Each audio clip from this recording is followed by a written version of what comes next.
இப்படி பார்த்தார். பூர்வா சந்தியா பிரவர்த்ததே, பூர்வா சந்தியா பிரவர்த்ததேனா சந்தியாதானம் வந்துடுத்து அப்படிங்கிறார்.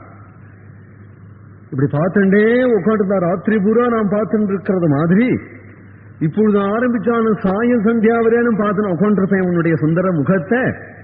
எனக்கு அழுக்காது, இருந்தாலும் உனக்கு அனுஷ்டான நாழியாய் எழுந்திருங்கிறார். பூர்வா சந்தியா பிரவர்த்ததே, ஸ்நானம் பண்ணி சந்தியாவந்தன சமிதாதாவனிகள் நீ பண்ண வேண்டாமோ? பூர்வா சந்தியா பிரவர்த்ததே உத்திஷ்ட நரசார்தூலா, எழுந்திருப்பா. உத்திஷ்ட நரசார்தூலே, நரசிம்மமே எழுந்திருங்கிறார். உத்திஷ்ட நரசார்தூலே, சந்தியாவந்தனம் பண்ணணுமே. நான் வைகுண்டபதியான எனக்கு கூடவா சந்தியாவந்தனம்? நான் தான் பகவான் ஆச்சேனால். பகவான் தான். நான் வைகுண்டத்திலேயா வந்து நாராயணா சந்தியாவந்தனம் ஆயிட்டுதான்னு கேட்கிறேன். நரசார்தூலே, இப்ப மனுஷனக அவதாரம் பண்ணி விட்டியோ அவர்களுக்கு உள்ளது எல்லாருக்கும் உள்ளது உனக்கும் உண்டு. எழுந்து. உத்தேஷ்ட நரசார்தூலே, நரசிம்மனா அவதாரம் பண்ணினேனே, அப்பொழுது விஸ்வாமித்திரரே நீர் வந்து ஓய் நரசிம்மா சந்தியா காலத்தில் அவதாரம் பண்ணிருக்கிறேன், சந்தியாவந்தனத்தை பண்ணிவிட்டு ஹிரண்ய சம்மாரம் பண்ணு அப்படின்னு ஏன் கேட்கலைன்னால், அப்போ வந்து உமக்கு எந்த சுமிருதி இருக்குன்னு எனக்கே தெரியல. ஏன்னால் முகம் மட்டிலும் சிங்கம் உடம்புலாம் நரம் அப்படி ஒரு மனுஷன் பொருந்தா அவனுக்கு என்ன தர்மசாஸ்திரம்னு எந்த ரிஷியும் எழுதி வைக்கல. அதனாலே உமக்கு சந்தியாவந்தனம் என்ன உண்டுன்னு எனக்கே தெரியாத திகச்சிருந்தேன் நாராயவர். உத்திஷ்ட நரசார்தூலே, நரசிரேஷ்டான்னு அர்த்தம். சாமானிய நரனா இருந்தா கூட அவன் எப்படியா போய் தொலைகிறான்னு விட்டுவிடலாம்.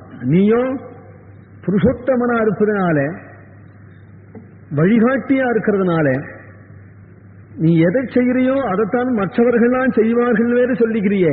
எத் யதாச்சரதி சிரேஷ்டா தத்ததேவேதரோ ஜனஹ சயத் பிரமாணம் குருதே லோகப்பதனு வர்த்ததே நமே பார்த்தாஸ்தி கர்த்தவியம் திரிலோகேஷு கிஞ்சன நானவாப்தம் அவாப்தவியம் வர்த்தயேவச கர்மணி என்று சொல்றையே.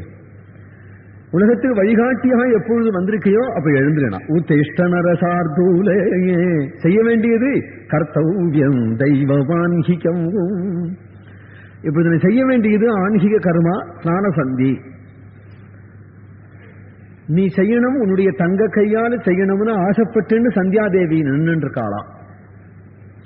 இந்த கர்மம்ங்கிறது ஒரு கால சாதனமா இருக்குமே தவிர பல பிராப்தியில வந்து நிற்க முடியாது. அதனால கர்மத்துக்கும் ஒரு கர்மம் எல்லாரையும் கரையேற்றி விடும். அது பகவானை அடைய முடியாது அப்படின்னு இருக்கக்கூடிய ஒரு காலத்துல, ஆனால் பகவான் வந்து அதை செய்ய போறான் அப்படின்னா அந்த கர்மத்துக்கே ஆசையா இருக்கான். என்ன பகவான் செய்ய போறான், என்ன பகவான் செய்ய போறான்னு பெருமையா நிக்கிறவன். கர்த்தவ்யம் தெய்வமான்ஹிகம். சந்தியாதேவி ஆசையோட காத்திருக்கிறாளாம். ஸ்ரீராமர் என்ன உபாசிக்க போறார் அப்படின்னு சந்தியாதேவி. கர்த்தவ்யம் தெய்வமான்ஹிகம். கௌசல்யா சுப்ரஜாராமே, ரவி குலத்தில் அவதாரம் பண்ணின குழந்தையான ராமனே, ராமன் எழுந்திருந்து ஸ்நான சந்தி பண்ணி அர்க்கிய பிரதானம் பண்ண போறான் என்று நினைச்சு சூரிய பகவான் தகதகன்னு சந்தோஷமா உதிக்கிறாரா. ஆகினாலே உத்திஷ்ட நரசார்தூலே கர்த்தவ்யம் தெய்வமான்ஹிகம். இப்படி சொன்னதும் ராமலட்சுமணர்கள் எழுந்து கொண்டு சரியு நதியில ஸ்நானம் பண்ணி அனுஷ்டானங்களை முடித்து கொண்டு சமிதாதானம் முடிஞ்சு பக்கத்துல வந்து நிற்கிறார்கள். சரி கிளம்பலாமா என்று நினைச்சு ராமலட்சுமணர்களை அழைத்து கொண்டு மேல புறப்பட்டுட்டார். போகிற பாதையில ஒரு ஓடம், அந்த ஓடத்துல நதியை தாண்டி சல சல சலன்னு ஜலம் விழற. அது என்னன்னு கேட்கிறார். எல்லாத்தையும் சொல்லிட்டு போறார். சரையு நதி மானச சரசுல உற்பத்தியாகி பிரவகிச்சு வர்றது. சரையு மகாத்மியத்தெல்லாம் சொல்லிட்டு போறார் விஸ்வாமித்திரர். சரையு தாண்டி மேல போனதும் தாட்டகாவனம் அப்படிங்கிற வனம் வந்துடுது. கோரமான வனம் இனிமேதான். இதுவரையிலும் நாட்டு பிரதேசங்களில் உள்ள தோப்பு துறகுகள் தாண்டி கோரமான வனத்துல பிரவேசிச்சதும் உடனே விஸ்வாமித்திரர் சொல்றார், ராமா இங்க புலி சிங்கம் கரடி எல்லாம் கோரம் இல்லப்பா, இங்க ஒரு தாடகேன்னு ஒரு ராட்சசி இருக்காள், அவள் சீரியண்டு வருவாள், மனுஷால அடிச்சு சாப்பிடுவள், தாடகேன்னு ஒருத்தி இருக்கா என்று சொல்லிண்டே வர. தாடகா விற்த்தாந்தத்தை சொல்றாள். அவள் இன்னாருடைய பொண்ணு, இன்னாருக்கு வாக்கப்பட்டா எல்லாம் சொல்லிட்டு வர. சாபத்தினாலே ராட்சசி ஆயிட்டாளாம். அவள் யட்சினியாம். ரெண்டுக்கும் வித்தியாசம் தெரியல எனக்கு. அவ ஜட்சதேன்னா இவா ரட்சதேன்னா, அதனால இவா யட்சாளாவனா அவ ராட்சசாளானான்னு சொல்றது ஏதோ சாஸ்திரம். யட்சினி அவள் சாபத்தினால ராட்சசியா ஆயிட்டாள், சஞ்சாரம் பண்ணிட்டு இருக்கிறாள்னு சொல்லிட்டு வரா. சொல்லிட்டு வரும்போதே தாடகைக்கு மனுஷ கந்தம் மூக்கல பட்டதம். உடனே அவள் எங்க நாள் விஸ்வாமித்திரர் தான் ஒருத்தர் துணிச்சலா இந்த வழியா போயிட்டு வந்து இருக்கார், அவர் குரல் தான் கேட்கிறது என்று நினைச்சுன்னு வந்தா ராமலட்சுமணன் பின்னாடி வர அவள் அதி பயங்கரமாக கர்ஜனை பண்ணி கொண்டு வராள். உடனே விஸ்வாமித்திரர் ராமரை பார்த்து அவள் தான் தாடக அடி அப்படின்னா. ராமர் கொஞ்சம் ஆலோசிக்கிறார். என்ன ஏதோ பெரிய யுத்தம் நினைச்சுன்னு அழிச்சுன்னு வந்தார், ஒரு பொம்மநாட்டியை அடிக்கிறதோ அப்படின்னு ஆலோசிக்கிறாரோ என்னவோ தெரியல. உடனே விஸ்வாமித்திரர் புரிஞ்சுட்டார். ராமரை பார்த்தார். நகிதே ஸ்திரீவத கிருதே கிருணா காரியானரோத்தமஹா. ஸ்திரீவதம் அப்படின்னு ஒரு கிருணை செய்யாத இந்த இடத்துல. ஏனால் அத்தனை பேரிலையும் ஹிம்சை பண்ணக்கூடிய ஒரு புலி நாட்டுக்குள்ள புகுந்து பசுக்கள் எல்லாம் வதம் பண்ணி பசுக்கள் எல்லாம் கொல்லும் பொழுது அதை சுட்டு தடணும் அந்த புலிய. ஆனால் சுட்டு தடமும் வரும்பொழுது சுட்டு விடலாம், பெண் புலியா இருக்கேன்னு பாக்குறேன், ஆண் புலியா இருந்தா சுட்டு விடலான்னு சொல்லுவாளோ. அவ்வளவு பசுக்களையும் சம்ரட்சிக்கணுமானால் அந்த புலியை சுட்டுதான் ஆகணும். அதுபோல பிரஜைகளுடைய க்ஷேமத்துக்காக துஷ்டர்கள் யாராயிருந்தாலும் அவர்களை சிக்ஷிச்சுத்தான் ஆகணும். இதுதான் சத்திரிய தர்மம். உடனே ராமர் சொல்றார், இந்த விசாரணையே எனக்கு தேவையில்லை. பிதுர்வச்சன நிர்தேசாத் பிதுர்வச்சன கௌரவாத் வச்சனம் கௌசிகஸ்யேதி கர்த்தவ்யம் ஆதிசங்கஜா. எப்பொழுது என்னுடைய தகப்பனார் என் கையை பிடிச்சு உங்கள் கையில ஒப்படைச்சாரோ அந்த க்ஷணமே நீங்கள் எனக்கு பிரமாணம். நீங்கள் பார்த்து எதை சொல்றீரோ எதை செய்யன்னு சொல்றீரோ அதை நான் செய்வேன். ஏன்னா ஒரு அதார்மிகனிடத்திலே ஒரு அயோக்கியனிடத்திலே செய்யத்தகாத காரியத்தில் ஏவரவங்கிட்ட போய் எங்க அப்பா என்னை ஒப்படைக்கவே மாட்டார். எனக்கு பிரமாணம் என் தகப்பனார் தான். உம்மிடத்துல ஒப்படைச்சிருக்கும் பட்சத்தில் நீர் எதை செய்கிறீரோ எதை சொல்றீரோ அது தர்மம் தான் அப்படின்னு தெரியும். மேலும் என்னை திருப்பி கொண்டு ஒப்படைக்கும் பொழுது பையன் சரியா நடந்துட்டானா, நீங்க சொன்னதெல்லாம் செஞ்சானா அப்படின்னு அவர் கேட்கும் பொழுது எத்த சொன்னாலும் கண்ணகசிக்கணும் இருக்கிறான் என்று நீங்கள் சொன்னீங்களா, ஆனால் அது எனக்கு கௌரவமா அல்லது உமக்கு கௌரவமா அல்லது உம்மிடத்துல என்ன அனுப்பித்து என் தகப்பனாருக்கு கௌரவமா அது எனக்கு தெரியும், அதை நான் ஆலோசிக்கல அப்படின்னு ராமர். 4 பூட்டி அம்புகளை தொடுத்து டங் டங்குன்னு சப்தம் கொடுத்தாரோ இல்லையோ, ஆணு வாயை பிளந்து கொண்டு அந்த தாடக பெரிய கற்களை கொண்டு போட வராள் விஸ்வாமித்திரர் தலையில தான். விஸ்வாமித்திரர் உடனே ஹும் அப்படின்னா அவள் கவலைப்படல. ஓ ஹுங்காரங்களா என்ன பண்ணுங்கிறாள், பெரிய கற்களை போடுறாள். ராமன் என்ன பண்ணால் முதல்ல அந்த கற்கள் எல்லாம் பொடி பொடி ஆக்கினார். அதை பார்த்துட்டே அலறி நம்மளை ஓடட்டம்னு அவ்வளவு பெரிய மலைகள் மேல விட ஒவ்வொன்றையும் பானத்தால பொடி பொடியா ஆக்கிறத பார்த்து ராமபானத்தினுடைய பெருமையை தெரிஞ்சு அவள் ஓடட்டம்னு நினைச்சா அவள் மறுபடியும் வந்து கற்களையே பொழிய ஆரம்பிச்சதும் சரி இனிமேல் இவளை விடக்கூடாதுன்னு கையை மட்டிலும் துண்டிச்சான். கையை துண்டிச்சதும் அவள் ஆணு வாயை பொழந்து கொண்டு ராமலட்சுமணர்களையும் விஸ்வாமித்திரையும் முழுங்க வந்துட்டாள் கிட்டக. இனிமேல் இவளை வதம் பண்றது தவிர வேற வழி இல்லைன்னதும் பானப்பிரயோகம் பண்ணிவிட்டார்.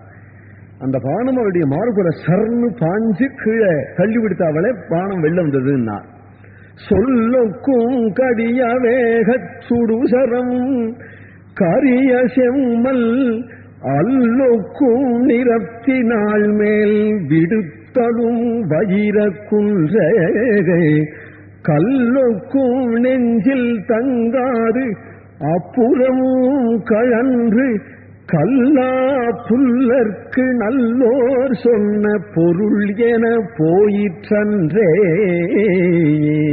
என்று கம்பன். சொல்லுக்கும் ராமபானம் எவ்வளவு வேகமாக போச்சுன்னார், எந்த நிமிஷம் என் வாயில வாக்கு வருதோ அந்த நிமிஷம் உங்க காதல விடணும். அப்புறம் ஆத்துல போய் என்னவோ காதல வேண்டியது இருக்கிறது இல்லை.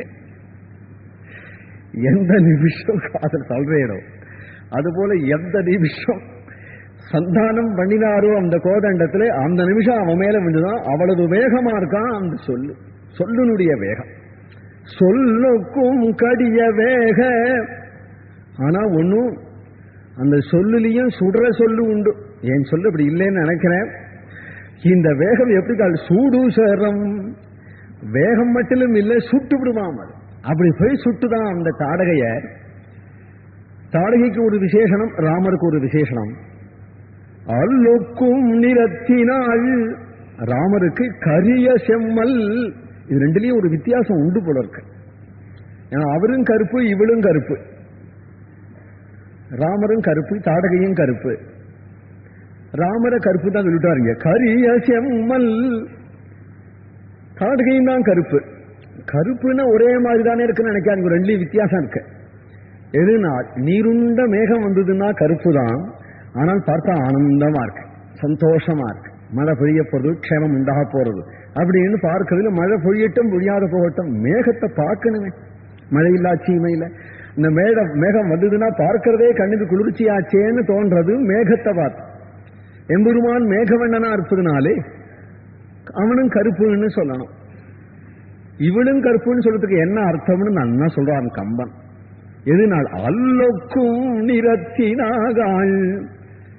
தப்பி தவறி வாசப்பக்கம் ராத்திரி 12 மணி லைட் அணைஞ்ச பிறகு கிராமமோ நகரமோ கைகால அலம்புறதுக்கு வாசப்பக்கம் ஒத்தரும் இல்லாத சமயமா நம்ம வந்து நம்மள அறியாம நம்ம நிழலே ஒரு தென்னமரம் எழுத்தாப்புல இதில் தெரிஞ்சுதானா அதை பார்த்துட்டு ஒரு இருட்டு, அந்த இருட்டுக்கு முகம் கை கால் அதோட எதிர்க்க தெரிஞ்சதுன்னா நம்ம கதி என்ன ஆகிறது?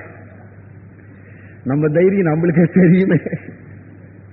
அல்லொக்கும் நிறத்தினா வேற ஒண்ணும் இல்லை, இருட்டு போலதான் அவ இருந்தாலும் இருட்டு கருப்பு பயங்கரமா இருக்கு, மேகத்தின் கருப்பு குளிர்ச்சியா இருக்கு.